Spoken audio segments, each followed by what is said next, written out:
The U.S. Supreme Court recently delivered a victory to school choice supporters across the country. Joining us now to assess the good news is Mike Long. He is president of Parents for Educational Freedom in North Carolina. Welcome back to the program. Thank you, Mitch. Nice to be with you again. We are talking about a ruling in a case called Espinoza versus Montana Department of Revenue. You recently wrote a column about this, and the headline was Supreme Court Affirms School Choice.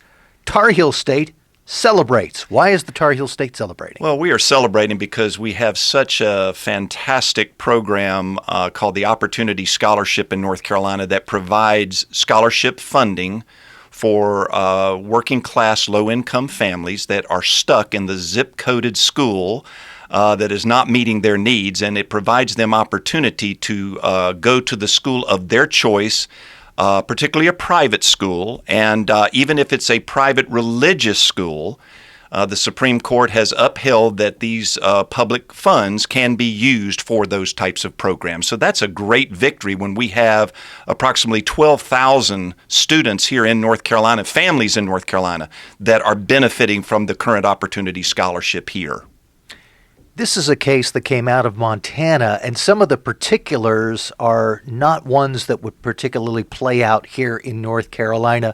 Yet you're looking at this ruling as something that really does have positive benefits even in our state. It does, because in 2015, our Opportunity Scholarship program was challenged in the North Carolina Supreme Court because of the religious implications, primarily using tax dollars to fund scholarships for parents to go to private schools or religious schools.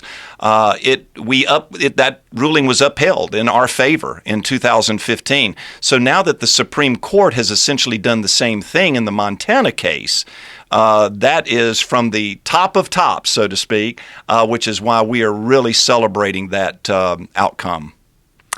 You, in your column, called this the most important and far-reaching school choice decision by the Supreme Court in decades. It had to be good news as a person who supports school choice to see that the highest court in the land does have this support for choice. It's saying that the state cannot discriminate against parents who choose a private school or even a Christian school or Islamic school or Jewish school. You cannot discriminate against parents' choice to go to schools like that. Besides, they're taxpayers as well, and these are tax dollars. But this is not supporting a particular religion.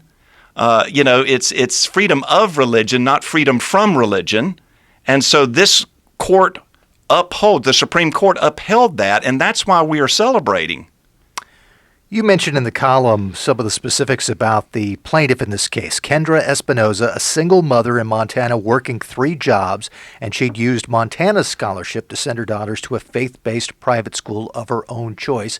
I'm guessing as you learned about this plaintiff, you were thinking of some of the people in North Carolina who are in very similar circumstances using Opportunity Scholarships. That's correct, and that's what's so incredible about the Opportunity Scholarship program. It is liberating families in our state where they are stuck in the zip-coded school that the state requires them to attend, and they are not getting the success from it for their children. Parents know best what their children needs in their education. And so the fact that they can now have economic opportunity to make the choice that best fits the needs of their children educationally is a tremendous benefit. That's why we say it's liberating families. It's getting them out of a situation where their kids can't grow or their family cannot grow because they do not have equal access to great educational opportunities. That is the voice of Mike Long. He is president of Parents for Educational Freedom in North Carolina. And one of the interesting aspects of this is as the Supreme Court is making this ruling, we know that there are some people in North Carolina, including people in positions of high government power, who are not fans of the Opportunity Scholarship Program. How helpful is it to have a ruling like this when our program faces some high-profile opposition? Well, it means they will not be able to challenge this again in the Supreme Court. It's already been decided. And so the issues of expanding the program or not expanding the program has to be done in the legislature. Right now, our legislature is very supportive of this program, even has a 10-year window out of it growing. Unfortunately, our current governor is very much against the program, actually saying that he believes that the Opportunity Scholarship is an expense that needs to stop. And so Parents for Educational Freedom in North Carolina will continue to fight for families across our state to indeed have the educational freedom to choose the school of their choice that best fits the needs of their children, as opposed to the state saying, we know better for everyone, or we want a one-size-fits-all system that is not meeting the needs of all the families in North Carolina, especially when you have 20% of our families right now choosing alternative styles of education rather than just the public school system. That's pretty incredible. That's incredible growth, and we hope that it will continue to grow to best fit the needs of families in North Carolina.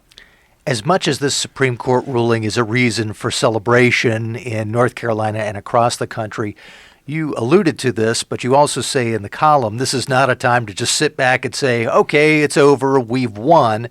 There's still a lot of work to do. Absolutely. There was a bill introduced in the legislature just recently where 40 Democrats, actually not one Republican, signed on to it, where there was language in the bill to eliminate the Opportunity Scholarship Program in North Carolina. So they are definitely trying to carry out the orders of the governor to accomplish this goal. And Parents for Educational Freedom will always be there to fight this on behalf of families and students and children throughout the state. We've talked about this and named it the Opportunity Scholarship, but for those who are unfamiliar, remind us how this works and how parents can take advantage of it. Probably one of the best ways to do that is to, first of all, go to our website, which is PEFNC.org. What we do is we try to find families that will qualify for this. We help walk them through the application process with the state. We help get them funded, and then we help them find the school that best meets the needs of their children. So Parents for Educational Freedom is the leader in that throughout the state, and we're here to help any family who feels like they're stuck or just not getting the kind of education that they need in their zip-coded public school to contact us, and we will help them get a scholarship that can get them to the school that will best meet those needs. If they qualify and if they could find a school that helps, believe you get up to $4,200 a That's year. That's right. $4,200 is the maximum amount. We understand that tuitions can be more than that, but we do believe that parents should also have a little bit of investment in that education as well. But usually a lot of these private schools will offer financial aid to help meet those needs and so forth. So there are all kinds of great opportunities thanks to the Opportunity Scholarship Program where we can help parents find those schools that will best meet those needs, not only for their children's education, but also meet those needs financially. Going back to the column and the way that you wrap it up, you called the Espinoza decision an enormous loss for the education elite decision-making class, teachers' unions, and supporters of the educational status quo, but enormous victory for students and families, particularly those of less means. Why do you think that this outcome from the Supreme Court is so important moving forward? Because the educational system, as we know it, was developed back during the Industrial Revolution. It is so outdated. And the thought that one size fits all in today's technological world is just ridiculous. And so we're not saying get rid of the public schools. We're not saying get rid of the entire system. We're saying the system needs to be reformed. We need to get this to 2020. Not back in 1920. And yet there's an elite a group and those out there that do believe one size fits all and believes that everyone should be indoctrinated to certain beliefs and things in the public schools. And that's that one size fits all that doesn't work. It's not going to fly with the millennial parents today that are all about choice. Just look at an iPhone on the typical millennial parent. There's hundreds of apps on those things. That's choice. That's choice. And so we're saying, let's not get rid of the entire system. Yes, 1.5 million kids in our state attend public schools. We want them to be better. We want them to get better. We want to reform them so that they can. So by following the lead of what Opportunity Scholarships do for parents who are stuck in them where they're not meeting those needs, that is extremely beneficial. It puts parents in charge. They're the ones that are supposed to do this anyway. And that's why it's a win-win across the board, educationally and for families.